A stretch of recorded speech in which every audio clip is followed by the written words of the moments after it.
Welcome to my series where I discuss every single Stanley Kubrick movie ever made. In case you didn't know, Stanley Kubrick is my all-time favorite director, and for a long time I wanted an outlet to celebrate the lifelong work of Stanley Kubrick. So there's no other place to start than the beginning. So let's talk about the very first Stanley Kubrick film, Fear and Desire. Before Stanley Kubrick was a filmmaker, he was a photographer and a professional chess player. From a very young age, Stanley Kubrick would shoot photos for Look magazine. Stanley Kubrick's eye for photography would become very useful in his long-lasting career of filmmaking. His first contribution to filmmaking is a short documentary called Day of the Fight. This documentary follows Walter Cartier as he's about to face Bobby James in the ring. Though this film is kind of generic, you can tell that Stanley Kubrick had an eye for cinematography even from a very young age. He would later direct another documentary called Flying Padre.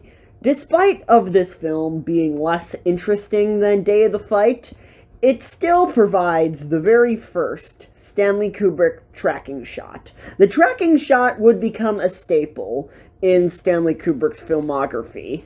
With two documentaries on his belt, Kubrick would decide to make his first narrative feature. What ended up coming out was Fear and Desire. Unfortunately, Fear and Desire did not live up to Kubrick's standards, and he quickly abandoned this film, and would even speak out against it. It opened at the Guild Theater in New York, and it was pretty apparent, that it was terrible. And while it was still playing, I decided, well, I'd better get another script very fast. Rumor has it that towards the end of his career, he tried to destroy every single known copy of it. Eventually, Fear and Desire would become lost media, though years after Kubrick's death, a final print of Fear and Desire was discovered and restored by the Eastman Kodak estate. Wow, the things that happen in my backyard. Because of this film's restoration, Fear and Desire is available on YouTube, so I decided to give it a watch. I also asked myself some questions, like, were Stanley Kubrick's efforts to destroy this film and to hide it from the public eye worth it? Yes and no. Let me explain. This film is pretty rough and amateuristic. The performances are awful, the characters are one-dimensional, and the script is nothing to be desired.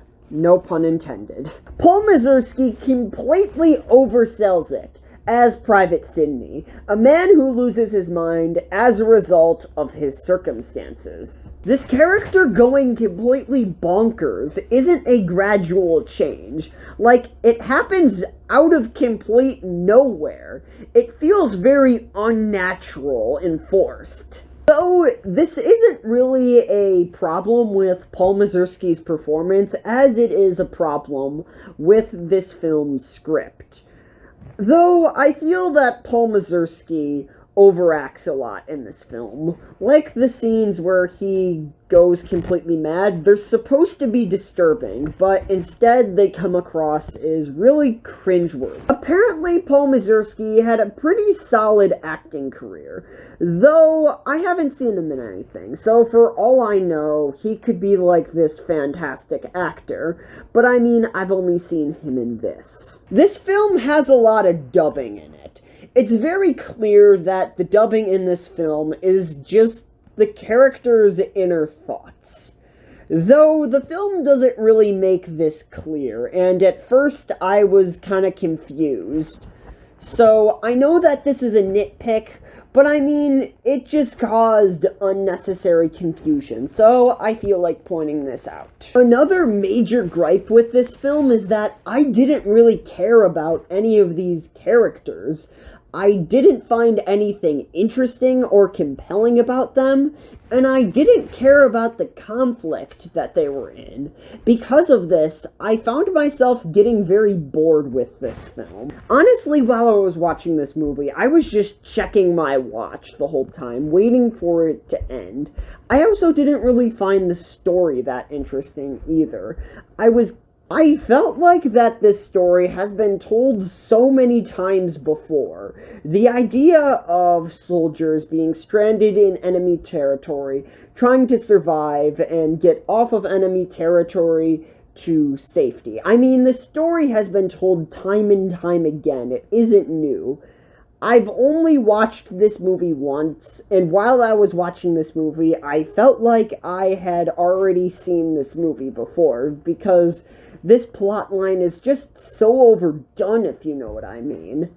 The one redeemable quality about this film is that since it's a Stanley Kubrick movie, the cinematography is actually really solid. Some shots are actually pretty great. I mean, this is far from being his best film, but the cinematography is surprisingly great. Despite of the fact that I don't really like this movie, Stanley Kubrick is still my all-time favorite director. And this is his first movie, and you have to start from somewhere. Before you make 2001: A Space Odyssey, you have to make Fear and Desire. This film is actually pretty interesting to look back on, just to see how much Stanley Kubrick would grow as a filmmaker. When I think of Stanley Kubrick, I don't think of Fear and Desire. I think of his countless other masterpieces that he made later on in his career. Overall, Fear and Desire gets a C-. So my camera decided to crap out during the outro, so I decided to shoot a new one, but I'm on vacation and I don't have access to my set, so I'm just gonna shoot this little handmade outro. So anyways, I hope you enjoyed my review of Fear and Desire, and if you did, make sure to give this video a like. And if you want more content like this, hit the subscribe button and ring the bell notification so you can be notified every time I upload a new video. And shout out to Filing Cabinets and Dean Norris. Thanks for watching.